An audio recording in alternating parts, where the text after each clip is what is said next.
الحمد للہ علی کل حال والصلاة والسلام علی صاحب حسنہ وجمال اما بعد اعوذ باللہ من الشیطان الرجیم بسم اللہ الرحمن الرحیم ہن لباس لکم وانتم لباس لہن صدق اللہ العظیم وصدق رسولہ النبی الکریم ان اللہ وملائکتہ یصلون علی النبی یا ایہا الذین آمنوا صلوا علیہ وسلموا تسلیما الصلاة والسلام علیک یا سیدی یا رسول اللہ وعلا آلک واصحابک یا سیدی یا حبیب اللہ الصلاة والسلام علیک یا سیدی یا نبی اللہ وعلى آلك وأصحابك يا سيدي يا نور الله الصلاة والسلام عليك يا سيدي يا رحمة للعالمين وعلى آلك وأصحابك يا سيدي يا خاتم النبيين اللهم صل على سيدنا ومولانا محمد معدن الجود والكرم وآلہ وصحبہ وبارک وسلم۔ تمام تعریف حمد و ثنا اللہ جل مجدہ الکریم کے لیے، ہر قسم کے درود و سلام نبی محترم شفیع محتشم آقا کل ختم رسول دانہ سبل احمد مجتبیٰ جناب حضرت محمد مصطفیٰ صلی اللہ تعالیٰ علیہ وسلم کی ذات والا صفات کے لیے حمد و صلوات کے بعد آج 3 رمضان المبارک ہے۔ جگر گوشہ رسول حضرت بطول جناب سیدہ فاطمہ الزہرا رضی اللہ تعالیٰ عنہ کا آج یوم وصال ہے۔ اسی مناسبت سے عورت اور اسلام گفتگو کا عنوان ہے۔ عزیز دوستو، قرآن مجید فرقان حمید احادیث مبارکہ میں عورت کے حقوق کا بیان، عورت کے فضائل اور اس کی عظمت کو بیان کیا گیا ہے۔ اسلام نے مرد اور عورت کو ثواب اور اجر کے لحاظ سے، اللہ تبارک و تعالیٰ کے تقرب کے لحاظ سے، نبی پاک صلی اللہ علیہ وسلم کی غلامی کے لحاظ سے ہر حوالے سے حقوق عطا فرمائے ہیں۔ قرآن مجید نے مرد اور عورت کے جو باہمی تعلق کو بیان کیا تو فرمایا کہ ہن لباس لکم وانتم لباس لہن، عورتیں تمہارا لباس ہیں اور تم ان کا لباس ہو۔ ایک کو دوسرے کے لیے لباس قرار دیا۔ یہ بات اپنی جگہ پہ حقیقت ہے کہ اسلام نے یہ کہا ہے کہ الرجال قوامون علی النساء، مرد عورتوں پر درجہ رکھتے ہیں، فضیلت رکھتے ہیں۔ اس کی وجہ یہ ہے کہ اسلام نے ذمہ داریاں ساری مرد کی لگائی ہیں۔ بعض جگہ پہ بعض لوگ یہ بات کرتے ہیں کہ خاتون کا جائیداد میں آدھا حصہ رکھا گیا ہے اور مرد کو پورا حصہ دیا گیا ہے۔ اس کی کیا وجہ ہے؟ تو اس کی وجہ بھائی یہ ہے کہ عورت کا حصہ اس لیے آدھا رکھا گیا ہے کہ اس کی ذمہ داری کوئی نہیں۔ عورت اگر مالدار بھی ہو، صاحب حیثیت بھی ہو، صاحب جائیداد بھی ہو، لاکھوں کروڑوں کا روپیہ رکھتی ہو، پھر بھی عورت کے سارے اخراجات اس کے خاوند کی ذمہ داری ہوتے ہیں۔ اسلام نے یہ حکم دیا ہے کہ عورت کا کھانا پینا، لباس، رہائش، اس کے کپڑے، اس کی دوائی، حتیٰ کہ اگر اپنے بال بچوں کے سمیت وہ اپنے میکے میں بھی وقت گزارتی ہے تو پھر بھی اس کی ضروریات کا ذمہ اس کے خاوند کا لگایا گیا۔ چونکہ عورت کی ذمہ داری کوئی نہیں رکھی گئی، اس کی کوئی ذمہ داری اس حوالے سے شریعت نے متعین نہیں فرمائی، لہذا جب جائیداد دی گئی تو اس کا آدھا حصہ رکھا گیا۔ اگر اس تناظر میں دیکھیں گے کہ ذمہ داری اس کی کوئی بھی نہیں، خرچہ اس کا کوئی بھی نہیں، اور اس کو پھر بھی آدھا حصہ دیا گیا ہے، تو پھر لوگ ضرور یہ بات سمجھنے کو تیار ہوں گے کہ اس تناظر میں تو اسلام نے عورت کو زیادہ حصہ عطا فرمایا ہے۔ اس کے ذمہ کام ہی کوئی نہیں لگایا، ذمہ داری کوئی نہیں لگائی، ذمہ داری ساری جو ہے اس کے خاوند کی لگائی گئی۔ اسلام نے عورت کے حقوق کی صرف بیان نہیں کیے بلکہ عورت کے فضائل بیان کیے۔ خاتون کو عزت سے نوازا ہے۔ دیکھیے نا، بیٹے کی ذمہ داری باپ کے ذمہ اتنی دیر تک ہوتی ہے جب تک بیٹا بالغ نہیں ہو جاتا۔ جب بیٹا بالغ ہو گیا، شعور والا ہو گیا، باپ کی ذمہ داری ختم۔ وہ اپنی شادی کے انتظامات خود کرے گا، اپنے لیے وسائل خود ڈھونڈے گا، اس کو جتنی بھی زندگی میں ضروریات ہیں ان کی کفالت کے لیے اسباب وہ خود مہیا کرے گا، اس کے باپ کی یہ ذمہ داری نہیں۔ لیکن عورت کے لیے بیٹی کے حق میں قانون یہ نہیں ہے کہ بالغ ہو گئی تو ماں باپ فارغ ہو گئے، بلکہ بیٹی کے حق میں قانون یہ ہے کہ جب تک بیٹی کی شادی نہیں ہو جاتی، جب تک اس بیٹی کا نکاح نہیں ہو جاتا اور وہ اپنے سسرال نہیں چلی جاتی، اتنی دیر تک اس کو ماں باپ کی ذمہ داری رکھا گیا ہے۔ پیدا ہونے سے لے کر نکاح تک وہ ماں باپ کی ذمہ داری ہے، اور نکاح کے بعد وہ خامند کی ذمہ داری ہے۔ اور جب بچے جوان ہو جائیں تو پھر ماں کی خدمت کریں گے تو اللہ جنت عطا فرمائے گا۔ تو ہر لحاظ سے عورت کو تحفظ دیا گیا، تحفظ۔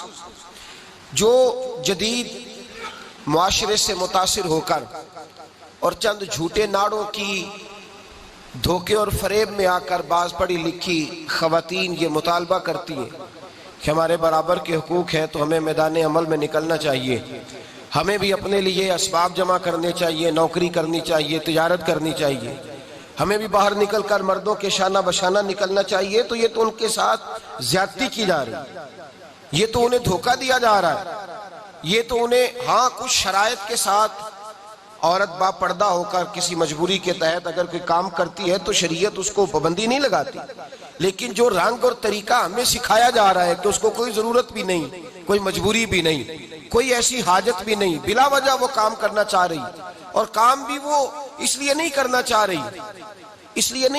رہی کہ وہ اپنے خامند کا ہاتھ بٹائے گی یا ضروریات کے اندر خیال رکھے گی، بلکہ اس کو کہا یہ جا رہا ہے کہ جو کسی کی محتاج نہ رہے گی، تو بالکل آزاد ہو جائے گی، جو تیرے طبیعت میں آئے گا تو وہ کرے گی، تو پابند نہیں رہے گی خامند کی۔ تو آج چونکہ میڈیا عام ہو گیا ہے اور لوگ ہر وہ بات جو کسی شخص کے اپنے ذاتی فائدے کی ہوتی ہے اس کو لوگ ذرا زیادہ توجہ سے سنتے ہیں، زیادہ کان لگاتے ہیں، اس کا نقصان پھر یہ ہوتا ہے کہ خواتین بیچاری شکار ہو جاتی ہیں، اور معاذ اللہ تعالی ثم معاذ اللہ یہاں تک باتیں سننے میں ملتی ہیں کہ اسلام نے تو شاید حقوق ہی پورے نہیں دیے، اور اب یورپ کی کوئی خاتون اٹھے گی اور مادر پدر آزاد ہو کر کچھ ایسا پیغام لائے گی جس سے عورتوں کے حقوق کا تعین ہوگا۔ میرے بھائی، عورت کے جتنے حقوق ہو سکتے تھے، جتنے کو حقوق ہو سکتے، جتنی کہ اس کو ضرورت تھی، اس سے کہیں بڑھ کر میرے رسول نے عطا فرمائے، اس سے کہیں بڑھ کر نبی پاک نے عطا فرمائے، اور ایک حرف کی، ایک لفظ کی، ایک نقطے کی بھی مزید گنجائش نہیں رکھی رسول کریم صلی اللہ علیہ وسلم۔ دیکھیے نا، اور پھر کتنی تیزی سے حضور نے بدلا۔ آج تو کہتے ہیں بل اسمبلی میں جائے گا، وہاں وہ پاس ہوگا، وہاں پھر اس پر اگر اعتراضات ہوں گے تو وہ سنے جائیں گے، اس کے بعد اس کو لایا جائے گا تھانوں میں، پھر اس پر عمل درآمد کرایا جائے گا، کون جیتا ہے تیری زلف کے سر ہونے تک۔ عرب کے معاشرے کے اندر بچی زندہ درگور کی جاتی تھی، اس کا کوئی حق نہیں تھا، کوئی اس کو پوچھتا نہیں تھا۔ میرے نبی کریم علیہ السلام نے رنگ ہی بدل دیا، آتے رنگ ہی بدل دیا، انداز ہی بدل دیا۔ حضور نے فرمایا جس شخص کو اللہ بیٹی دے اور پھر وہ اپنی بیٹی کے ساتھ پیار کرے، پھر وہ اس سے اچھا ادب سکھائے، اور بیٹے کو بیٹی پر ترجیح نہ دے، یہ نہ کہے کہ یہ بیٹا ہے تو زیادہ پیارا، ترجیح نہ دے، بلکہ مساوی سلوک کرے، برابر کا سلوک کرے، اچھا ادب سکھا کے اسے رخصت کر دے، اس کا نکاح کر دے۔ اتنی بڑی شان بیان کی۔ حضور نے فرمایا جس طرح میری 2 انگلیاں جڑی ہوئی ہیں اس طرح میرے ساتھ جڑ کے جنت میں داخل ہو جائے گا۔ اتنا بڑا مقام حضور نے عطا فرمایا، اتنا بڑا مقام عطا فرمایا۔ نبی پاک حضرت عائشہ صدیقہ رضی اللہ تعالیٰ عنہ فرماتی ہیں میرے پاس ایک عورت آئی تو میں نے اس کے ساتھ 2 بیٹیاں تھی اس کی، میرے پاس 3 کھجوریں تھی، میں نے اس بی بی کو دے دی، 2 بیٹیاں تھی۔ اس عورت نے کیا کیا، میں دیکھ رہی تھی، ماں تھی نا اور بیٹیوں کی ماں تھی، اس نے پہلے ایک ایک کھجور دونوں بیٹیوں کے منہ میں ڈالی، اور پھر جو کھجور اس کے پاس بچ گئی میرا خیال تھا یہ کھائے گی، لیکن اس ماں نے اس کھجور کے 2 ٹکڑے کیے اور وہ بھی اپنی بیٹیوں کے منہ میں ڈالے، حضرت عائشہ صدیقہ فرماتی ہیں اس کا عمل اتنا حسین تھا، اس بی بی کے اس عمل کے اندر اتنا حسن تھا کہ میری آنکھوں میں بھی وہ بات رہ گئی، دل میں بھی رہ گئی، روح میں بھی سما گئی۔ اس کے حسن اور تاثیر کو میں بھلا نہ سکی۔ شام تک وہ کیفیات، وہ انداز، وہ اس عورت کا طرز، اس کا وہ انداز میری طبیعت کے اندر بار بار مجھے اس کی طرف متوجہ کرتا رہا۔ شام کو محبوب تشریف لائے، نبی کریم صلی اللہ علیہ وسلم شام کو جب تشریف لائے تو حبیب پاک علیہ السلام کو میں نے بتلایا، میں نے کہا حضور بی بی آئی تھی، اس کا چہرہ بتا رہا تھا کہ بھوکی ہے، لگ رہا تھا کئی دنوں سے کھانا نہیں کھایا، 3 کھجوریں تھی ہی میرے پاس 3، 2 بیٹیوں کو دے دی، وہ کھا سکتی تھی، لیکن یا رسول اللہ صلی اللہ علیہ وسلم اس نے کھائی نہیں، وہ بھی کھجور 2 ٹکڑے کر کے بیٹیوں میں بانٹ دی ہے۔ حضرت عائشہ کہتی ہے دیر تک حضور میری بات کو سنتے رہے، دیر تک میری طرف دیکھتے رہے، اس تصور کو، بیٹی کے پیار کے اس ذائقے دیر تک محبوب محسوس کرتے رہے، اور پھر فرمایا عائشہ جو دنیا میں بیٹیوں کی وجہ سے آزمایا جائے گا، جب قیامت کا دن آئے گا تو رب اس سے حساب نہیں لے گا، بے حساب ہی جنت میں داخل فرما دے گا۔ اللہ پھر اس سے حساب نہیں لے گا جو بیٹی کے سبب سے آزمایا جائے۔ یعنی حضور نے باپ کو کہا کہ بیٹی کو مصیبت نہ سمجھنا، اگر کبھی اس کے میکے سے جھگڑے کا پیغام بھی آ جائے، اگر کبھی دوبارہ تجھے اس کی طرف پلٹ کر جانا بھی پڑے۔ میرے نبی پاک صلی اللہ علیہ وسلم سے کسی صحابی نے کہا تھا یا رسول اللہ بہترین صدقہ کون سا ہے؟ حضور بہترین صدقہ کون سا ہے؟ وہ میرا مال جو اللہ کے راستے میں خیرات کروں تو رب مجھے زیادہ اجر عطا کرے، وہ کون سا ہے؟ تو میرے نبی پاک نے فرمایا اگر تیری بیٹی واپس لوٹ آئی طلاق کی وجہ سے یا بیوہ ہو کر واپس آ گئی اور تجھے اس لوٹنے والی بیٹی پر کچھ خرچ کرنا پڑا تو تیرے رسول کا وعدہ یہ ہے کہ اللہ تجھے اس روپے پر سب سے زیادہ اجر عطا فرمائے گا، اس پیسے پر اللہ تجھے سب سے زیادہ۔ انہیں بوجھ نہ جاننا، ان کی آزمائشوں پہ پریشان نہ ہونا۔ گھر کبھی بیٹی کا پیغام آ جائے کہ اس کو پھر سے یہ تکلیف ہوئی ہے، باپ سمجھنے لگا تھا کہ میں تو فارغ ہو گیا، نکاح کر کے میں فارغ ہو گیا، پھر اگر کبھی اس سے پیغام آئے تو میرے مصطفیٰ کریم نے فرمایا وہ پریشان نہ ہو، وہ دکھی نہ ہو، بلکہ جو بیٹی کی وجہ سے آزمایا جائے گا اس سے تو حساب ہی نہیں لیا جائے گا، اللہ بغیر حساب ہی جنت عطا فرما دے گا۔ اتنا بڑا مقام، اتنی بڑی عظمت اور فضیلت اللہ کے رسول نے بیٹیوں کے ماں باپ کو عطا فرمائی۔ بیٹیوں کے ماں باپ اس چیز کو سمجھیں کہ وہ تو اعزاز حاصل کر رہے ہیں، ان کو تو اللہ تبارک و تعالیٰ نے فضیلت دی ہے بیٹی دے کر، ان کے لیے تو خدا نے رحمت کا سامان کیا ہے۔ آج بھی آج بھی اس دور جدید میں، اس دور شعور میں آج بھی ایسا ہوتا ہے کہ جو مٹھائیاں بیٹوں کے پیدا ہونے پہ بٹتی ہیں وہ بیٹیوں کے پیدا ہونے پہ تقسیم نہیں ہوتی۔ آج بھی ہمارے زمانے میں بھی جو رنگ ماں باپ کا بیٹے کی ولادت پر ہوتا ہے وہ بیٹی کی ولادت پہ نہیں ہوتا۔ او خدا کے بندے، بیٹا تو نعمت ہوتا ہے، نعمت کا حساب لیا جائے گا، اور بیٹی تو رحمت ہوتی ہے۔ جب بیٹی پیدا ہوتی ہے تو سمجھ لے خدا نے تیری خطائیں بخش دی ہیں، تیرے لیے رزق کے دروازے بھی کھول دیے ہیں، رحمت کے دروازے بھی کھول دیے ہیں، اس نے تو تیرے اوپر فضل کیا ہے۔ یہاں تو تجھے زیادہ مٹھائی بانٹنی چاہیے، یہاں تو تجھے زیادہ اعزاز کا خیال کرنا چاہیے، اور یہاں تو نے توجہ ہی نہیں کی۔ تو یاد رکھیے بیٹی کو عظمت دی اسلام، فضیلت دی۔ ایک پہلو بیٹی کو اور بھی یاد رکھنا ہے کہ جہاں بیٹی کو فضیلت عطا فرمائی وہاں بیٹی کی ذمہ داری بھی لگائی، جہاں بیٹی کو فضیلت عطا کی وہاں بیٹی کی۔ میرے رسول پاک علیہ السلام نے فرمایا بیٹیوں گھروں میں ٹھہری رہو، خاوند کی فرما برداری کرو، گویا اپنے ماں باپ کی عزت کا پاس اور لحاظ کرو۔ فرمایا گھروں کے اندر ٹھہری رہو، باہر نکلو گی تو شیطان تمہیں تاڑے گا، اپنے ماں باپ کا خیال کرو، اگر تم اس حال میں دنیا سے جاؤ گی تو رب تمہیں بے حساب ہی جنت عطا فرمائے گا۔ بیٹی کی ذمہ داری بھی لگائی، ذمہ داری بھی اس کی، ماں باپ کی خدمت کرے گی، ماں باپ کا پاس اور لحاظ کرے گی۔ بھائیو، کائنات میں جو بیٹی سب سے زیادہ عزت والی ہے وہ میرے مصطفیٰ کی بیٹیاں ہیں۔ اللہ تعالیٰ نے محبوب کو 4 بیٹیاں عطا فرمائی۔ میرے اعلیٰ حضرت فرماتے ہیں میں ان کو صاحبزادیاں نہیں کہتا، میں تو انہیں نور زادیاں کہتا ہوں۔ نور زادیاں عطا فرمائی، تیری نسل پاک میں ہے بچہ بچہ نور کا، تو ہے نے نور تیرا سب گھرانہ نور۔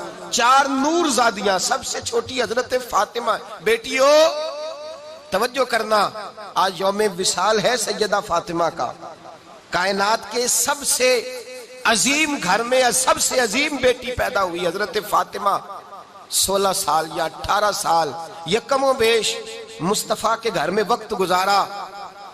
حضرت فاطمہ الزہرا ہر اس بات کی پابند تھیں جو پابندی نبی پاک نے عطا فرمائی ہے۔ کسی جگہ بھی بیٹیوں، کسی جگہ بھی حضرت فاطمہ الزہرا نبی پاک سے کوئی مطالبہ کرتی نظر نہیں آتی، کسی جگہ کوئی مطالبہ نہیں، کوئی مطالبہ نہیں، کسی جگہ کوئی ایسی بات نہیں جو باپ کے لیے، ماں کے لیے بوجھ کا سبب بنے۔ دیکھا کہ میرے والدین کس بات پہ راضی۔ ایک دفعہ حضرت فاطمہ کا ایک مطالبہ آیا بھی کس طرح، بخاری میں، مسلم میں، تمام کتب حدیث میں حدیث ہے، حضرت فاطمہ حاضر ہوئی اور خود نہیں آئیں، مولا کائنات شیر خدا علی المرتضیٰ رضی اللہ تعالی عنہ نے کہا کہ فاطمہ آؤ، بیٹی اپنی ذمہ داری کا بھی احساس کرے، اپنی ذمہ داری کا بھی احساس کرے، وہ سمجھے کہ بحیثیت بیٹی میرے فضائل ہیں تو میری کوئی ذمہ داری بھی۔ حضرت فاطمہ الزہرا تشریف لائیں حضرت علی کے کہنے پر، جناب علی کہنے لگے فاطمہ مجھ سے دیکھا نہیں جاتا، تو چکی بھی پیستی ہے، آٹا بھی گوندتی ہے، روٹیاں بھی پکاتی ہے، جھاڑو بھی دیتی ہے، اور امام حسن اور حسین کے درمیان پورے سال کا وقفہ نہیں تھا، 11 مہینے کا وقفہ تھا، 2 بچے بھی تقریباً ہم عمر ہیں، اتنی زیادہ تو مشقت کرتی ہے۔ بھائی سویرے جو بیٹی اٹھتی ہے، آٹا رات کو گوند کر کے اس نے رکھ دیا ہے فریزر کے اندر، سویرے فریج سے نکالا ہے اور نکال کے روٹیاں پکائی ہیں، پھر بھی وہ قابل ستائش ہے، پھر بھی وہ یہ کہتی ہے کہ بڑا مشکل کام ہے یہ، سویرے اٹھنا، افطاری تیاری کرنا اور کھانا پکانا، آدھا گھنٹہ پونا گھنٹہ پہلے اٹھنا پڑتا ہے۔ ذرا حضرت فاطمہ الزہرا رضی اللہ تعالیٰ عنہ کا معیار زندگی بھی ملاحظہ فرمائیے، شہزادی کونین، سب سے بڑی شہزادی، وہ کتنے بجے اٹھتی ہوں گی جس بی بی نے آٹا بھی خود پیسنا ہے، گھر میں جھاڑو بھی دینا ہے، اور پھر عورتیں کہتی ہیں آٹا گوند کر کے فوراً روٹی نہیں پکائی جاتی، کچھ دیر رکھنا پڑتا ہے، پھر اس کو رکھنا ہے، پھر اس کو تیاری کرنا ہے، پھر حضرت مولا علی کو دینا ہے، پھر حسنین کریمین کو دینا ہے۔ حضرت عائشہ صدیقہ کہتی ہیں مولا علی نے کہا کہ فاطمہ تیری یہ مشقت دیکھی نہیں جاتی، چل نہ در رسول پہ چلیں، حضور سے خادم کا سوال کر لے، ایک ملازم مل جائے جو کام کاج میں تیرا ہاتھ بٹھائے۔ حضرت فاطمہ تشریف لائیں۔ بھائی میرا تو خیال یہ ہے کہ بیٹی اگر باپ سے آ کے مطالبہ کرے تو ہو سکتا ہے باپ شہر کے چوراہے میں کھڑا ہو جائے اور کہے کوئی مجھے خرید لے اور میں بیٹی کی خواہش پوری کر دوں، شاید ماں باپ بکنے کو تیار ہو جائے، شاید ماں باپ بکنے کو تیار ہو جائے، اتنا بڑا یہ کام ہوتا ہے۔ حضرت فاطمہ الزہرا تشریف لائیں اور جناب عائشہ کہتی ہیں ہاتھ کھول کے چھالے دکھائے، ہاتھوں میں پڑے ہوئے چھالے، یا رسول اللہ صلی اللہ علیہ وسلم چکی پیس کے چھالے پڑ گئے، ایک غلام مل جائے۔ میرے نبی پاک نے کیا فرمایا؟ فرمایا فاطمہ جا گھر جا کے 33 بار سبحان اللہ پڑھ، 33 بار الحمدللہ پڑھ، 34 بار اللہ اکبر پڑھ، اللہ تجھے غلام آزاد کرنے کا ثواب عطا فرمائے گا۔ اور فرمایا گویا چکی تو نہیں پیسنی ہے، آٹا تو نہیں گوندنا ہے، گھر میں جھاڑو تو نہیں دینا ہے، اللہ کے فرائض، خامد کی ذمہ داری، دین کی نوکری، بچوں کی پرورش تیری ہی ذمہ داری۔ اب وہاں حضرت فاطمہ الزہرا کا جو جواب ہے وہ یہ نہیں ہے کہ ابا جی فلاں کے گھر کے اندر اتنے ملازم ہیں، فلاں نے اپنی بیٹی کو اتنا جہیز دے کے بھیجا ہے۔ حضرت فاطمہ بیٹی ہونے کی ذمہ داری کا احساس کرتی ہیں اور کیا فرماتی ہیں؟ جب حضور نے فرمایا جاؤ یہ تسبیحات پڑھو تو حضرت فاطمہ کا جواب کیا ہے؟ عرض کرتی ہیں یا رسول اللہ میں خوش ہو گئی ہوں، میں خدا سے بھی راضی ہوں، محمد مصطفیٰ سے بھی راضی ہوں، میں راضی ہو گئی ہوں، مجھے خیر مل گئی ہے، مجھے اللہ تبارک و تعالیٰ کی طرف سے انعام سے نوازا گیا۔ بیٹی ذمہ داری کا بھی احساس کرے، وہ افکار، نظریات، باپ کی عزت، اس کا پاس، اس کا لحاظ بھی کرے۔ یہ یاد رکھے بیٹی جب تک اپنے ماں باپ کے افکار کا، عزت کا، اقوال کا خیال رکھے گی اور ان کی پہنچ کے مطابق چلے گی، گویا اس نے ذمہ داری کا احساس۔ اور بیٹی خدمت کرنے کی کوشش کرے، بالخصوص اپنی والدہ کے حوالے سے، بالخصوص والد کے حوالے سے وہ احساسات پیدا کرے، اسے جتنا بھی موقع میسر آئے، جتنی بھی اسے اللہ تبارک و تعالیٰ توفیق دے، وہ اپنے ماں باپ کی خدمت کرے۔ حضرت اسماء بنت ابی بکر صدیق رضی اللہ تعالیٰ عنہ جناب صدیق اکبر کی صاحبزادی ہیں، وہ فرماتی ہیں میری والدہ مشرکہ تھی، کلمہ نہیں پڑھتی تھی، مجھے ملنا چاہتی تھی، لیکن میرے لیے ذمہ داری یہ تھی کہ پہلے رسول پاک سے پوچھوں، میرے نبی پاک صلی اللہ علیہ وسلم اجازت دیں گے تو ملاقات کروں گا۔ فرماتی ہے مشرکہ ماں تھی پر میں بیٹی تھی، میرے نبی پاک علیہ السلام نے یہ احساس دیا کہ بیٹیاں اپنے ماں باپ سے جڑی رہیں گی۔ میں نے عرض کی حضور میری اماں مشرکہ ہے، کلمہ توحید نہیں پڑھتی، آپ کو نہیں مانتی، اللہ تبارک و تعالیٰ کی توحید کا معاذ اللہ اقرار نہیں کرتی، مجھ سے ملنا چاہتی ہے، میری ذمہ داری کیا ہے؟ تو رسول پاک علیہ السلام نے فرمایا خدا کو اور مجھے معاذ اللہ نہیں مانتی تو اللہ رسول پوچھ لیں گے تیری تو ماں ہے نا، تیری تو ماں ہے نا، تیری تو ماں ہے تو اس نے سلوک کر۔ تو بھائی بیٹی کے لیے پیغام محبت دیا نبی پاک نے کہ بیٹی ذمہ داری کا احساس کرے کہ اپنے ماں باپ کا خیال کرے۔ دوسرا درجہ شریعت اسلامیہ کے اندر اسلام نے دیا ہے اور وہ دیا ہے اسلام نے بیوی کا درجہ۔ میرے رسول کریم علیہ السلام نے عورت کے بارے میں خامد کو جو نصیحت فرمائی وہ انفرادی ہے، وہ منفرد ہے۔ نبی پاک علیہ السلام نے عورت کا عذر بیان کیا۔ لوگ اس پہلو کو سمجھتے نہیں کہ ان لفظوں کا حسن کتنا ہے۔ آپ کسی شخص کے بارے میں جا کے جب سفارش کرتے ہیں نا کہ یار اس کے اندر مجبوری ہے، یہ جان بوجھ کے نہیں کر رہا، ذرا اس نقطے کو سمجھیے گا۔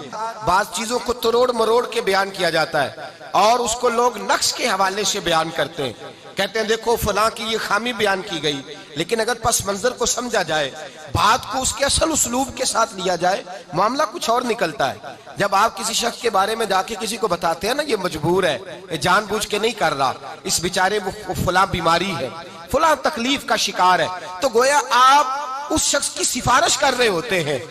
میرے نبی رحمت سید عالم صلی اللہ علیہ وسلم نے عورت کی سفارش کی ہے، نبی پاک نے عورت کی سفارش کی ہے خاوند کے سامنے۔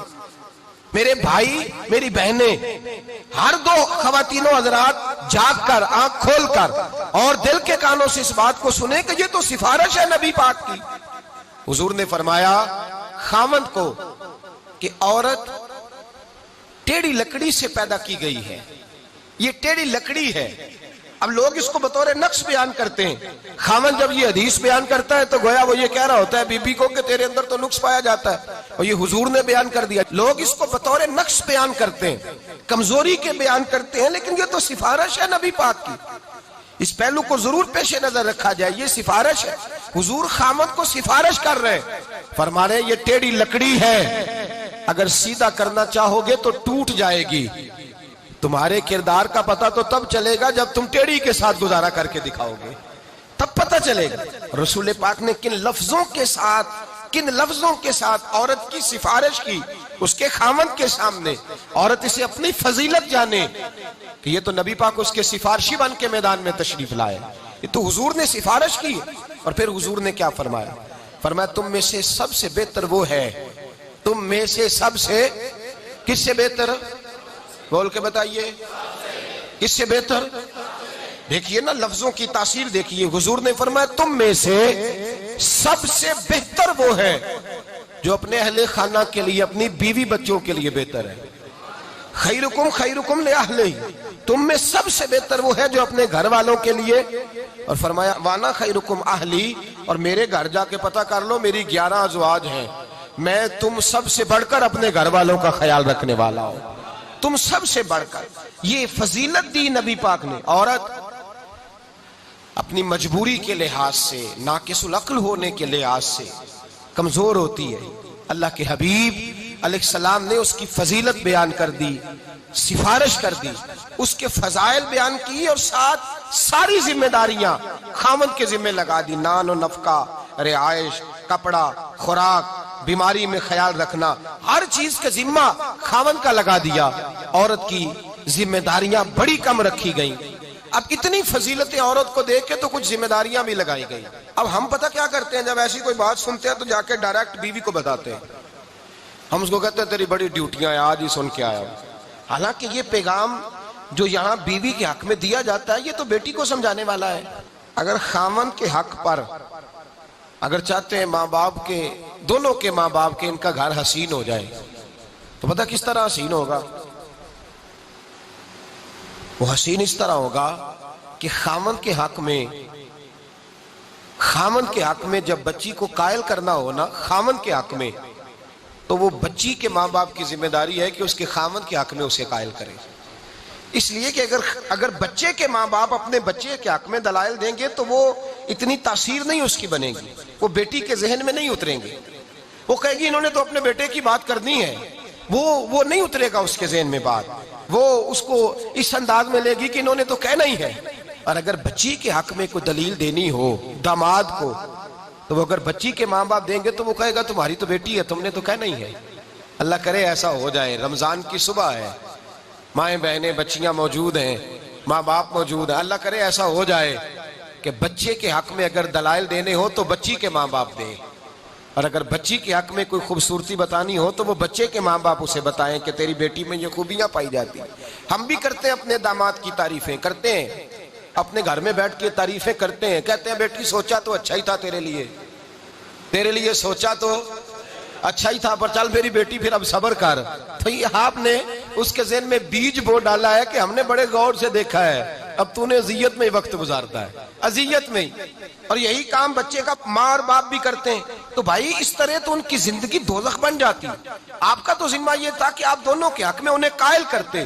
بڑا میٹھا زہر اتارا جاتا ہے اور اتارنے والے سائیڈ پہ ہو جاتے، ان دونوں کے لیے عذاب کھڑا کر جاتے، تا دم حیات وہ اس آگ میں جھلستے رہتے ہیں. یاد رکھیں، اس پہلو کو سمجھیں. اور میں ہر سال ہی یہ کہتا ہوں کہ خدا را معافی دے دیں، بچے کے ماں باپ بھی اور بچی کے ماں باپ بھی انہیں جینے دیں، انہیں وقت گزارنے دیں، خود ذرا سائیڈ پہ ہو جائیں. میاں بیوی کا تو ذاتی جھگڑا ہی کوئی نہیں، وہ تو کسی تیسرے کے سبب سے ہوتا ہے جب بھی ہوتا ہے. تو بھائی یاد رکھیں اور سمجھیں اس پہلو کو. بیوی کی جہاں حضور نے فضیلت بیان فرمائی وہاں اس کی ذمہ داریاں بھی بیان فرمائی. بخاری شریف پڑھیے تو حضرت اسماء جو حضرت ابو بکر صدیق جیسے مالدار کی صاحبزادی ہیں، ان کا نکاح حضور صلی اللہ علیہ وسلم کی پھپھی کے بیٹے جناب زبیر بن عوام کے ساتھ ہوا. حضرت اسماء فرماتی ہیں میرے خاوند کے گھر میں کوئی ملازم نہیں تھا اور میرے خاوند مزاج کے بھی تھوڑے سخت تھے. میں اس بات کو بھانپ گئی، میں اپنی ذمہ داریوں کو سمجھ گئی، مجھے احساس ہو گیا میں نے وقت کیسے گزارنا ہے. آپ فرماتی ہیں انہوں نے گھوڑا رکھا ہوا تھا، اس کے لیے چارہ بھی میں لے کے آتی تھی. اس زمانے میں اونٹوں کے لیے کھجور کی گٹھلیاں پیس کر خوراک بنائی جاتی تھی. فرماتی پہلے میں کھجور کی گٹھلیاں چن کر کے لاتی، پھر پیستی، پھر اونٹ کو کھلاتی، گھر کے سارے کام کاج کرتی. فرماتی ہے میں تھک جاتی، بڑی پریشان ہوتی، لیکن میری زبان پر کبھی اپنے خاوند کا شکوہ نہیں آتا تھا، شکایت نہیں کرتی تھی. میں ذمہ داری جانتی تھی کہ جس حال میں جس پوزیشن میں میرا خاوند ہے میں نے اسی طرح اس گھر میں رہنا ہے. اگرچہ حضرت ابو بکر صدیق رضی اللہ تعالیٰ عنہ جیسے مالدار والد کے گھر سے میں آئی تھی، لیکن میں اپنی زندگی کے مزاج کو سمجھ گئی کہ میں نے اس طرح وقت گزارنا ہے جس طرح میرے خاوند کے گھر کے اندر ماحول ہے. میرے حبیب پاک علیہ الصلوۃ والسلام ایک دن میرے پاس سے گزرے تو حضرت اسماء فرماتی ہیں میں چارہ اٹھائے کھیتوں سے آ رہی تھی. نبی پاک صلی اللہ علیہ وسلم فرماتی ہیں حضور سید عالم صلی اللہ علیہ وسلم گزرے تو حضور نے اپنے اونٹ کو بٹھایا اور فرمایا اسماء اونٹ پر بیٹھ جاؤ، تمہارے پاس چارہ ہے، وزن ہے، تکلیف میں ہو میں تمہیں گھر چھوڑ دیتا ہوں. حضرت اسماء رضی اللہ تعالیٰ عنہا ہاتھ باندھ کے عرض کرنے لگی یا رسول اللہ آپ کا حکم میرے سر آنکھوں پر، حضور سر آنکھوں پر حکم، لیکن میرا خاوند بڑی غیرت والا ہے یا رسول اللہ صلی اللہ علیہ وسلم، بڑی غیرت خوددار شخصیت ہے، وہ اپنی تھوڑی سی زندگی میں خوش رہنے کے عادی ہیں. اگر آپ مجھے اجازت دیں تو میں اس طرح وقت نہ گزاروں جس طرح میرے خاوند کی رضا ہے. جیڑیاں خسماں دی وچ رضا وسن پاگ جاگ جاندے انہاں گولیاں دے. یا رسول اللہ صلی اللہ علیہ وسلم مجھے اجازت ہو تو آپ کے پیچھے اونٹ کی پشت پر نہ بیٹھوں، میں یوں ہی وقت گزاروں اور اسی طرح جاؤں. آپ فرماتے ہیں جب میں نے یہ لفظ کہے تو حضور کے چہرے پر مسکراہٹ دوڑ گئی. جس کی تسکین سے روتے ہوئے ہنس پڑے اس تبسم کی عادت پہ لاکھوں سلام. جب حضور مسکرائے تو میں سمجھ گئی کہ میرے نبی میری اس ادا سے راضی ہوئے ہیں. بیوی کے فضائل ہیں، اس کو خاوند کے ذمے ہے اس کا خیال کرنا، لیکن اس کی ذمہ داریاں بھی. اسلام نے عورت کی بحیثیت بیوی ڈیوٹیاں بھی لگائی. حضرت عمر بن عبدالعزیز رحمت اللہ علیہ بہت بڑا نام ہے، 5ویں خلیفہ راشد تک لوگوں نے آپ کو کہا. آپ کی جو بیوی تھی وہ بادشاہ کی بیٹی تھی. حضرت عمر بن عبدالعزیز جب خلیفہ بنے تو اپنی زوجہ سے کہنے لگے میں دولت کو، مال کو، اسباب کو پسند نہیں کرتا، میں مناسب نہیں سمجھتا کہ جائیدادیں رہیں، تیرے پاس بہت سارے زیورات ہیں جو تو لے کے آئی ہے، تیرے پاس دو رستے ہیں، یا تو تجھے باپ کے گھر میں رہنا پڑے گا، یا تجھے اس طرح وقت گزارنا پڑے گا جس طرح عمر بن عبدالعزیز وقت گزارتا ہے، نہ کوئی خادم ملے گا، نہ کوئی نوکرانی ملے گی، بادشاہ ہونے کے باوجود فقیری میں وقت کاٹنا پڑے گا۔ تو کیا پسند کرتی ہے؟ تو باپ کے گھر میں رہ لے، گاہے گاہے ملاقات ہوتی رہے گی، میرے گھر میں تجھے آزمائش میں رہنا ہے۔ یہ بات سنی اور زوجہ اندر گئیں، جب واپس آئی نا حضرت عمر بن عبدالعزیز فرماتے ہیں میں نے کہا سوچنے گئی ہے، سمجھنے گئی ہے، ہو سکتا ہے سامان باندھ لے کے مجھے چھوڑ آئے۔ فرماتے ہیں وہ زوجہ اندر گئی جڑیاں خسماں دی وچ رضا بسن پاگ جاگ جاندے اونا گولیاں دے، کہا واپس گئی، میں نے کہا شاید سامان پیک کرنے گئی ہے۔ جب لوٹ کر کے آئیں تو اپنا سارا زیور اتار کے میرے سامنے رکھ دیا، نئے کپڑے لا کے رکھ دیے، کہنے لگی عمر بن عبدالعزیز اٹھاؤ اور سارے جا کے غریبوں میں بانٹ دو، مال غنیمت میں جمع کر لو، میں اس حال میں وقت گزاروں گی جس حال میں آپ مجھ سے راضی رہیں گے۔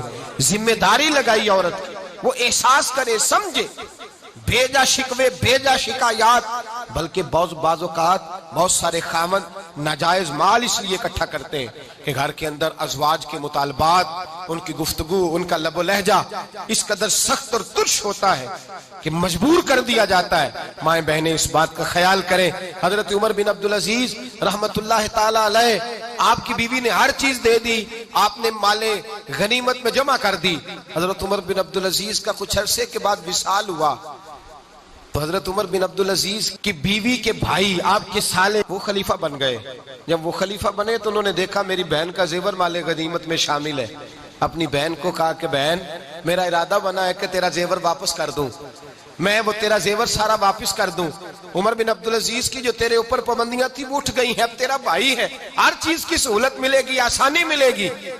کہتے ہیں جب میں نے یہ کہا تو وہ نیک بخت خاتون جس کا نام بھی فاطمہ تھا، وہ کہنے لگی میں اگرچہ حضرت فاطمہ کی جسمانی اولاد تو نہیں پر ان کی روحانی اولاد تو ہوں نا، یہ کیسے ہو سکتا ہے کہ میں خامند کی زندگی میں وفادار رہوں اور ان کے وصال کے بعد میں بے وفا ہو جاؤں؟ کہا بالکل کسی چیز کی ضرورت نہیں ہے، جس فقر میں میرے خامد مجھے پسند سمجھتے تھے، ان کی زندگی میں جس درویشی میں میں نے وقت گزارا ہے، میں انتقال کے بعد بھی اسی طرح وقت گزاروں گی۔ میں اپنی بیوگی کا زمانہ، ان کی جدائی کا وقت جب تک زندہ اسی طرح گزاروں گی جس طرح وہ پسند کرتے تھے۔ عورت کو فضائل دیے، اس کی ذمہ داری بھی لگائی۔ تیسرا درجہ بہن کو دیا گیا۔ میرے رسول پاک علیہ السلام نے فرمایا جس طرح کسی باپ کی ذمہ داری اس کی بیٹیوں پہ ہوتی ہے، اگر کبھی باپ انتقال کر جائے اور بھائی کی اللہ ذمہ لگا دے، اور میں یہ کہا کرتا ہوں اگر اللہ بھائی کو یہ سعادت عطا کر دے تو بھائی بنتا سنورتا ہی رہتا ہے، بھائی بیچارہ سمجھتا ہے او خدا کے بندے، جب تو بہنوں کی ذمہ داری ادا کرتا ہے نا، بہنوں کی، تو یوں سمجھ لے اللہ تجھے کئی لوگوں کے نصیب کا رزق عطا فرماتا ہے، کئی لوگوں کی برکت سے اللہ تجھے دیتا ہے، کئی لوگوں کی وجہ سے اللہ تجھے نوازتا ہے۔ جب تو یہ والا احساس پیدا کرتا ہے، میرے مصطفیٰ کریم صلی اللہ علیہ وسلم نے فرمایا کہ جس کے ذمہ 2 بہنیں آئیں، 3 بہنیں آئیں، ایک صحابی نے کہا یا رسول اللہ اگر ایک بہن آ جائے تو، بھائی کے ذمہ ایک بہن آ جائے، میرے نبی پاک نے فرمایا اس کی پرورش کرے، اچھا ادب سکھائے، پرورش کرے، تعلیم دے اور نکاح کر کے اسے رخصت کر دے، جس طرح میری 2 انگلیاں جڑی ہوئی ہے میرے ساتھ جڑ کے جنت میں داخل ہو جائے گا۔ تو یہ فضیلت اور عظمت دیکھیے نا، خود محبوب نے عمل کر کے دکھایا۔ حضرت حلیمہ سعدیہ رضی اللہ تعالیٰ عنہ کی صاحبزادی جناب شیمہ جو بچپن میں نبی پاک صلی اللہ علیہ وسلم کے ساتھ کھیلا کرتی تھی، صحابہ کہتے ہیں جب وہ مدینہ منورہ آئی، ان کا قبیلہ حوازن بڑی سخت جنگ کی مسلمانوں کے ساتھ، سخت لڑائی کی ان لوگوں نے، بڑی مشکل سے ہم نے غلبہ پایا، اور ہم نے جب ان کو باندھا تو رسیاں زور کے ساتھ باندھی، ان کو پکڑ کے مدینے لایا گیا تو حضرت ابو ہریرہ کہتے ہیں سادہ بی بی کا لباس، پرانے سے کپڑے، کہنے لگی مجھے لے چلو میں تمہارے نبی کی بہن لگتی ہوں۔ اب فرماتے ہیں ہم نے کہا کیسی باتیں کرتی ہے، جب حضور کے سامنے کھڑا کیا گیا نا، فرماتے ہیں نبی پاک ممبر سے اتنی تیزی کے ساتھ اٹھے کہ حضور کی چادر ممبر پہ رہ گئی، اور نبی پاک صلی اللہ علیہ وسلم گھر لے گئے اور حضور سید عالم بلند آواز سے پکارتے فاطمہ کو بلاؤ میری بہن آئی ہے، عائشہ کو جلدی آئے، میمونہ، حفصہ، ام سلمہ، سودا سب کٹھی ہو جائے، میری ہمشیرہ آئی ہے۔ پھر نبی پاک علیہ السلام نے بہت سا سامان تحفے کے طور پر دیا، اور پھر حضور نے کیا خوبصورت لفظ ارشاد فرمائے، وہ مدینہ جہاں جانے کو فرشتے بھی ترستے ہیں، میرے حبیب نے فرمایا میری بہن تو یہاں آئی ہے، اگر تو پسند کرے تو میں مدینے میں تیرے لیے مکان نہ بنا دوں، یہیں رہائش نہ کرا دوں تیری۔ حضرت شیمہ کہنے لگی نہیں، وہ دیکھیے وہ بھی وہی سوچ دے رہی ہیں، وہی سوچ دے رہی ہیں جو نبی پاک علیہ السلام نے امت کی بیٹیوں کو عطا فرمائی۔ کہنے لگی نہیں محبوبہ میں نے وہیں رہنا ہے جہاں میرے خامند رہتے ہیں، میرے خامند جہاں رہتے ہیں۔ یا رسول اللہ صلی اللہ علیہ وسلم ایک گزارش ہے، میرے قبیلے نے سخت جنگ کی ہے، سخت گھاؤ لگائے ہیں مسلمانوں کو، لیکن اگر آپ بہن کی بات مانے تو میرا سارا قبیلہ آزاد نہیں کر دیتے، معافی نہیں دے دیتے، چھٹی نہیں مل جاتی۔ ہر فیصلہ جب حضور کرتے تو صحابہ کے مشورے سے کرتے، جب بہن نے سوال کیا تو مصطفیٰ نے مشورہ ہی نہیں فرمایا، مشورہ ہی نہیں کیا۔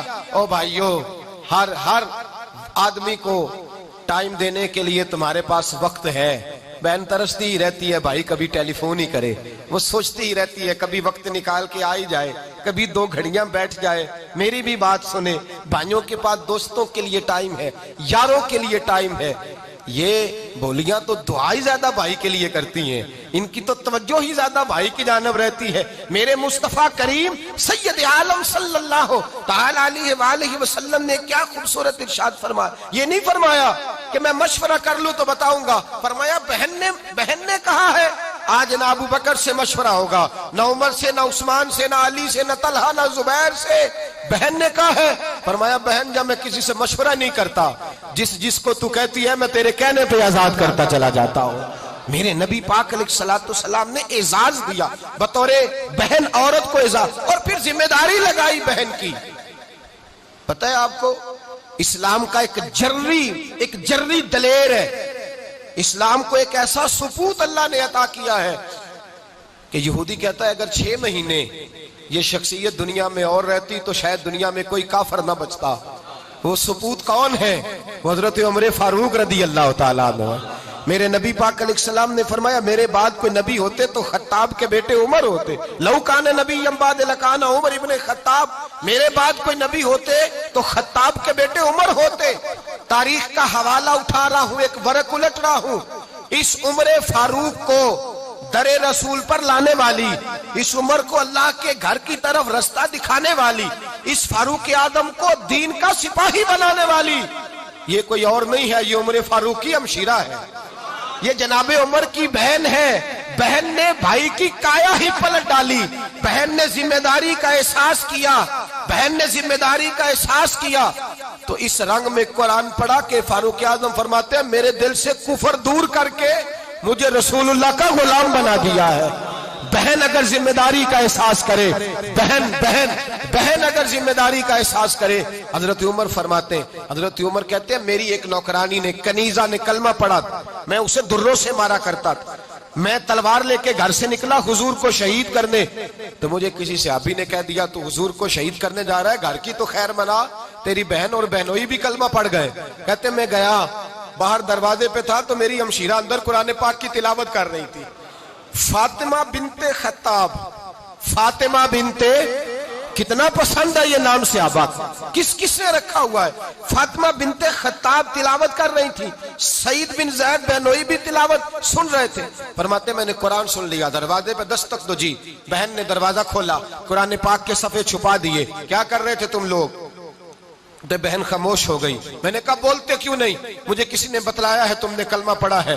تو کہتے ہیں میری بہن جو مجھ سے اتنا پیار کرتی تھی کہ کبھی بولی نہیں تھی، کبھی بات جو میں کہتا تھا ہو جاتا تھا، آج میں نے اس بہن کی آنکھوں میں توحید کی لذت دیکھی، اس کی پیشانی میں سجدے کا نور دیکھا، اس کے لب و لہجے میں رسول اللہ کی شریعت کی چھاپ دیکھی، تو میری بہن کہنے لگی عمر تم نے جو سنا ہے سچ سنا ہے، اب میں اور میرا خامد مصطفیٰ کے نوکر ہیں، اب ہم دین کے پیروکار ہیں۔ کہتے زور سے تماچا مارا، میں گر گئی، میرے خامد کو مارا پیٹا، کبھی جھگڑا نہیں ہوا تھا، آج پہلے دن عمر نے مارا، میری پیشانی سے خون نکلا، اٹھ کے کھڑی ہوئی، میں نے کہا تو مجھے جان سے پیارا بھائی ہے، زندگی بھر تیرے سامنے کبھی میں نے کلام نہیں کیا، لیکن عمر یہ توحید کی بات ہے، یہ رسول اللہ کی بات ہے، اگر تو خطاب کا بیٹا ہے تو میں بھی خطاب کی بیٹی ہوں، جس ماں کی چھاتیوں سے تو دودھ پی کے جرری ہوا ہے میں نے بھی اسی ماں کا دودھ پیا ہے، جتنی طاقت ہے تو لڑا لے، جتنی ہمت ہے تو مار لے، لیکن اب میں رسول اللہ کا دامن نہیں چھوڑوں گی۔ حضرت عمر کہتے ہیں بہن کی قوت ایمانی نے، بہن کی قوت ارادی نے، بہن کے توکل اور یقین نے مجھے مجبور کیا۔ میں نے کہا میری بہن کے دل میں اگر کوئی بات آئی ہے تو اس میں سچ ضرور ہوگا، اور اگر بہن بھائی کو اس دلیری کے ساتھ درس دے رہی ہے تو اس کے اندر کوئی نکھار ہے۔ میں نے کہا لا ذرا تو کیا پڑھ رہی تھی؟ جناب عمر کہتے ہیں پھر بہن نے دلیری والا جواب دیا، فرمایا ایسے کیسے لاؤں؟ جا پہلے غسل کر کے آ، جا وضو کر کے آ، کپڑے بدل کے آ، یہ رسول اللہ کا قرآن ہے، یہ اللہ کی کتاب ہے، بے وضو بے غسل نہیں پڑھی جا سکتی۔ فرماتے میں غسل کر کے کپڑے بدل کے جو بیٹھا، بہن نے قرآن پڑھا، بہن نے قرآن پڑھا۔ اللہ کرے بہنیں بھائیوں کو قرآن سکھانے لگے، اللہ کرے بہنیں بھائیوں کو حدیث سکھانے لگے، اللہ کرے بہنیں اپنے بھائیوں کو رسول اللہ کے در پر جھکانے لگے، اللہ کرے بہن کہنے لگے آ جا مل کر کے دونوں دین کی۔ بہن نے قرآن پڑھا، فاروق اعظم رو رو کے نڈال ہو گئے۔ حضرت عمر کہتے ہیں بہن کی زبان سے چند آیتیں سنی تو میں نے کہا مجھے باندھ لو، ہاتھ باندھ لو، میں حضور کو قتل کرنے کے ارادے سے آیا تھا نا، اب مجھے باندھ لو، کرو آیا سا مار مقامنے نو، ہن مینو مار دے لے چلو، متے عمر دی عمر برباد ہوئے جتھے عمر سوار دے لے چلو، اب مجھے لے جاؤ در رسالت ماپ۔ ایک بہن نے ذمہ داری کا احساس کیا تو حضرت عمر جیسا سپوت دیا۔ بہنیں اگر ذمہ داری کا احساس کریں، ذمہ داری کا احساس کریں تو اسلام میں بہت بڑا انقلاب آ سکتا ہے۔ چوتھی بات سنیے، اسلام نے ماں کو درجہ دیا۔ حضرت مولا رومی کہتے ہیں جب میں ماں کہتا ہوں نا، جب میں کہتا ہوں نا ماں، تو کہتے ہیں لفظ میری زبان پہ ہوتے ہیں اور ٹھنڈک میرے دل میں محسوس ہوتی ہے جب میں ماں کہتا ہوں۔ ماں لیکن نا ماں کا رشتہ ایسا ہے کہ جس پر باقی رشتوں کو مثال کیا جاتا ہے کہ ماں سے زیادہ پیار کرنے والا، ماں کی طرح چاہنے والا، ماں کے رنگ، ماں کے رشتہ بطور مثال، کہتے ہیں سے لفظ ماں ادا کرتا ہوں، ٹھنڈک میرے دل میں محسوس ہوتی ہے۔ میرے مصطفیٰ سے بیٹے نے پوچھا تھا ماں کو جو درجہ میرے نبی نے عطا کیا ہے، اسلام میں جو مقام ماں ہے، بیٹے نے کہا یا رسول اللہ صلی اللہ علیہ وسلم میرے سلوک کا سب سے زیادہ مستحق کون ہے؟ حضور نیکی کرنا چاہوں تو کس سے کروں؟ نبی پاک نے فرمایا سب سے زیادہ سلوک کا استحقاق تیری ماں کا ہے۔ کہا حضور دوسرے نمبر پر؟ فرمایا تیری ماں۔ حضور تیسرے نمبر پر؟ فرمایا تیری ماں۔ حضور چوتھے نمبر پر؟ فرمایا اب تیرا باپ ہے۔ علماء نے لکھا حکم ماننا ہو تو پہلے باپ کا مانے، خدمت کرنی ہو تو پہلے اماں کی کرے، حکم ماننا ہو تو پہلے ابا جی کا، خدمت کرنی ہو تو پہلے۔ اور میرے مصطفیٰ کریم نے فرمایا جنتی 7 آسمانوں کے اوپر، سدرۃ المنتہا سے اوپر، جنتی بہت اوپر۔ حضور پھر کیا ہوا؟ فرمایا میں نے وہاں سے کھینچی ہے اور ماں کے قدموں کے نیچے لا کے رکھ دی ہے۔ اب جنت اس کو ملے گی جس کی اماں راضی ہوگی، جنت اس کو ملے گی۔ اور میرے مصطفیٰ کریم سید عالم صلی اللہ تعالی علیہ وآلہ وسلم نے ماں کو درجہ دیا تو ماں کی فضیلت بھی بیان فرمائی، ماں کی ذمہ داری بھی بیان فرمائی، ماں کو یہ پیغام بھی دیا کہ وہ اپنے بچے کو دین سکھائے گی۔ ماں یاد رکھ لے، بوڑھی ماں یہ بہانہ نہ بنائے کہ مجھے اب پردے کی ضرورت نہیں۔ بوڑھی ماں اس لیے پردہ کرے کہ مجھے دیکھ کے میری بیٹیاں پردہ کریں گی۔ ماں اپنے آپ کو اپنی اولاد کے لیے آئیڈیل بنائے۔ اگر غوث اعظم کی ماں کہتی ہے سچ بولو تو غوث اعظم سچ کی برکت سے کئی درجن ڈاکوؤں کو توبہ کرا دیتے ہیں۔ اگر حضرت جناب سیدنا خواجہ قطب الدین بختیار کاکی کی اماں 15 سپاروں کی حافظ ہے تو 4 سال کی عمر میں مدرسہ جاتے ہیں تو 15 سپارے قرآن پاک سنا دیتے ہیں۔ اگر ماں خواجہ نظام الدین محبوب الہی کی ہے تو پھر بھائی ماں انقلاب برپا کر دیتی ہے اور خواجہ صاحب کو کہتی ہے بیٹا یاد رکھنا ہر شے بھول جائے اللہ کا ذکر تیری زبان سے ہٹنا نہیں چاہیے، تو وہ کہتے ہیں ہر چیز مٹ جاتی تھی، خدا کا ذکر جاری رہتا تھا۔ امام مالک کی اماں نے امامہ باندھا امام صاحب کے سر پہ، آج تو اماں بیٹے کو جب بھی درس دیتی ہے وہ اسے سکول کا درس دیتی ہے، کالج اور یونیورسٹی کا، مال کمانے کا، ڈاکٹر انجینئر بننے کا درس دیتی۔ امام مالک فرماتے ہیں میری اماں نے جب درس دیا تو مجھے رسول اللہ کی غلامی کا درس دیا۔ کہنے لگے جاؤ امام ربیعہ کے پاس جا کے درس سیکھو، حدیث سیکھو، امام ربیعہ کے پاس جا کے پڑھو۔ فرماتے ہیں میری اماں نے خود میرے سر پہ امامہ باندھا اور کہنے لگی بیٹا ربیعہ کی نوکری کر اور علم ان سے بعد میں سیکھنا، پہلے ان سے ان کا طرز زندگی سیکھ، آداب زندگی سیکھ، ان کے پاس پڑھی ہوئی کتاب تو نے بعد میں پڑھنی ہے۔ ربیعہ اللہ کا بندہ ہے، اس بندے کی تلاوت تو نے پہلے کرنی ہے، اس کو سیکھ جا کے پڑھ۔ ماں جب میدان عمل میں نکلتی، ماں حضرت اسماء بنت ابی بکر صدیق، یہ والدہ ہیں حضرت عبداللہ بن زبیر کی۔ حضرت عبداللہ بن زبیر وہ شہزادے مدینے میں جب نبی پاک صلی اللہ علیہ وسلم صحابہ سمیت تشریف لائے تو جس عورت کے، مسلمان عورت کے گھر میں بھی بچہ پیدا ہوتا تو بیٹی کی ولادت ہوتی۔ یہودیوں نے یہ بات مشہور کر دی کہ ہم نے جادو کر دیا ہے، مسلمانوں کے ہاں بیٹا پیدا نہیں ہوگا۔ سب سے پہلے بیٹے حضرت عبداللہ بن زبیر پیدا ہوئے، حضرت ابو بکر صدیق کے نواسے تھے۔ جناب صدیق اکبر نے بیٹے کو پکڑا، پہلے دن کا بچہ، اور مدینے کی گلیوں میں گھومنا شروع کر دیا۔ فرمانے لگے یہودیوں تمہاری بات جھوٹی ثابت ہوئی ہے، میرے رسول کو اللہ تعالیٰ نے بڑی صداقتوں سے نوازا ہوا ہے، میرے نبی پاک کو اللہ نے میرے رب نے بڑی صداقتوں سے میرے مصطفیٰ کو نوازا، دیکھو اللہ نے بیٹا دیا ہے۔ اس بیٹے کو سب سے پہلے گھٹی میرے نبی پاک نے عطا فرمائی۔ یزید لعین کے بعد عبد الملک بن مروان اور حجاج بن یوسف کی فوجوں کے خلاف جو نوجوان، جو بزرگ ڈٹ گئے وہ عبداللہ بن زبیر تھے۔ 73 سال کا بزرگ ڈٹ گیا۔ کتنی عمر؟ 73 سال کی عمر میں ڈٹ گئے۔ حضرت اسماء زندہ تھیں، 90 سال سے زیادہ عمر تھی، آنکھوں سے نابینا تھی۔ حضرت عبداللہ بن زبیر رضی اللہ تعالیٰ عنہ، حجاج بن یوسف کی فوجیں لاکھوں میں مقابلے میں آئیں، اور جب آپ کے جتنے بھی ساتھی تھے کچھ شہید ہو گئے، کچھ مجبور ہو گئے صلح کرنے پر، حضرت عبداللہ بن زبیر اکیلے اماں کے پاس آئے۔ آج اماں بیٹا دین کے لیے دیتی ہوئی ڈرتی ہے، وہ کہتی ہے اللہ جانے مدرسہ جائے گا تو کیا ہوگا، نماز پڑھے گا تو کیا ہوگا، دین کی طرف رغبت کرے گا تو کیا ہوگا۔ حضرت عبداللہ بن زبیر اپنی اماں سے مشورہ لینے گئے، کہنے لگے اماں میرے بہت سارے ساتھی شہید ہو گئے، بہت سارے لوگ صلح پہ مجبور ہو گئے، اب میرے پاس 3 رستے ہیں، یا تو میں ان کے خلاف ڈٹا رہوں، لڑوں اور شہید ہو جاؤں، یا میں صلح کر لوں، یا بھاگ کر جان بچاؤں۔ تو میری بوڑھی اماں ہے، تیرے بڑھاپے کا بڑا خیال ہے، اماں مجھے بتاؤ میں کیا کروں۔ جاگیے گا، سنیے گا، شعور میں جگہ دیجیے گا۔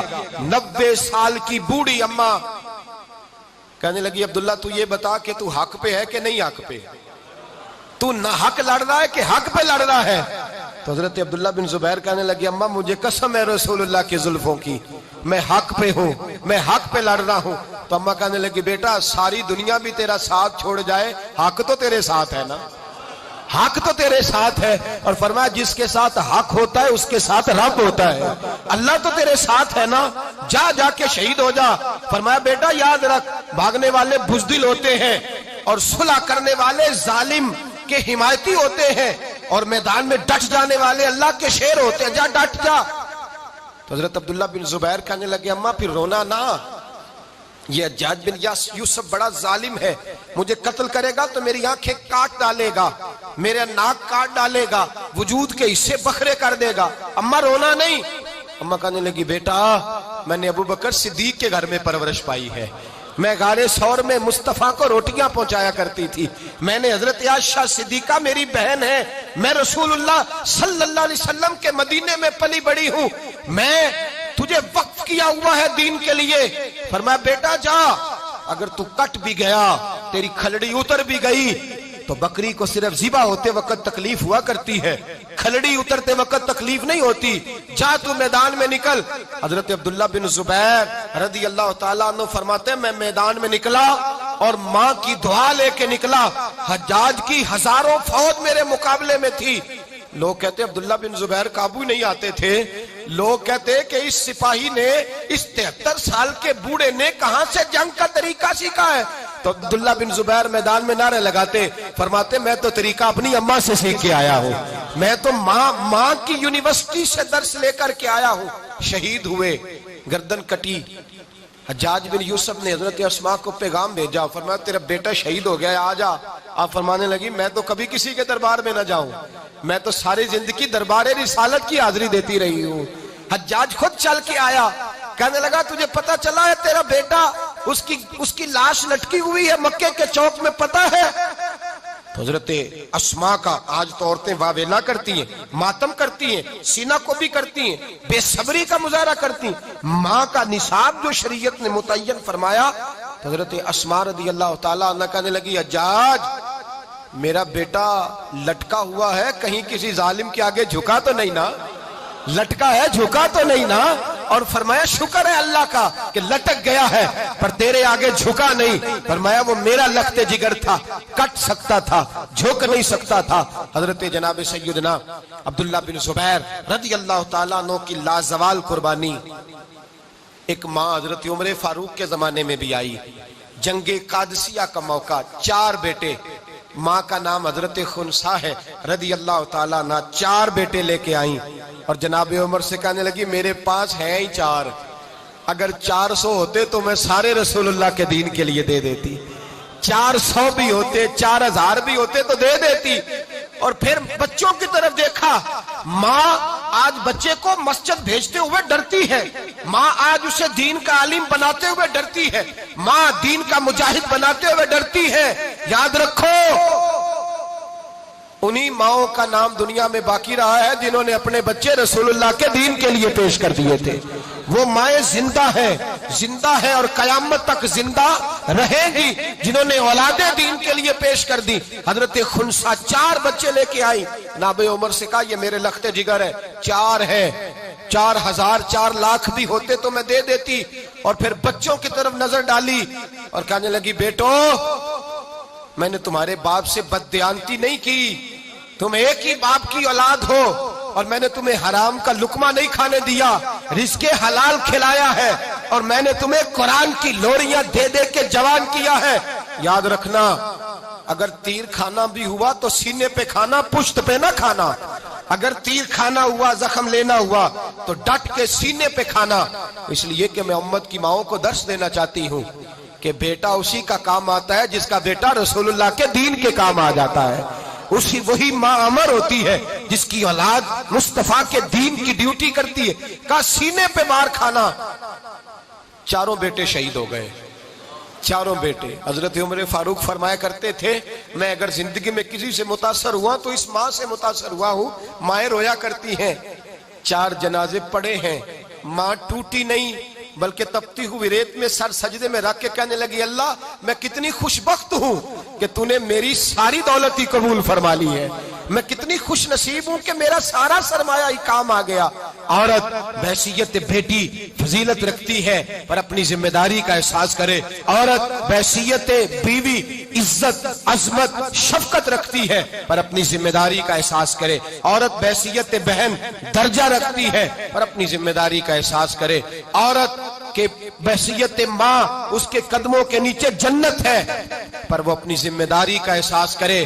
اگر عورت ذمہ داری کا احساس کرے گی تو دنیا کو اسلام کو بڑے بڑے سپوت ملیں گے، بڑے بڑے جرنیل ملیں گے، بڑے بڑے لیڈر ملیں گے، محدثین مفسرین، بڑے بڑے اسلام کو سپاہی ملیں گے۔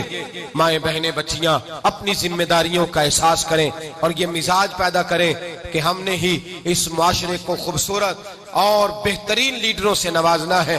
جب تک ماؤں کی گود ہری رہتی ہے اس وقت تک معاشرہ بانجھ نہیں ہوتا، معاشرہ تب بانجھ ہوتا ہے جب ماں کی گود کے اندر خشک سالی آتی ہے۔ حضرت فاطمہ الزہرا کے یوم وصال پر رب کریم کی بارگاہ میں دعا ہے، اے اللہ رمضان کی ٹھنڈی ٹھنڈی سہانی صبح کے صدقے، حضرت فاطمہ الزہرا کی لازوال زندگی کے صدقے ماؤں بہنوں اور بیٹیوں کو حضرت فاطمہ کی سیرت کی خیرات عطا فرما، ہمیشہ مدحت خیر الانام میں گزرے۔ دعا ہے یہ عمر درود و سلام میں گزرے۔ آخر دعوات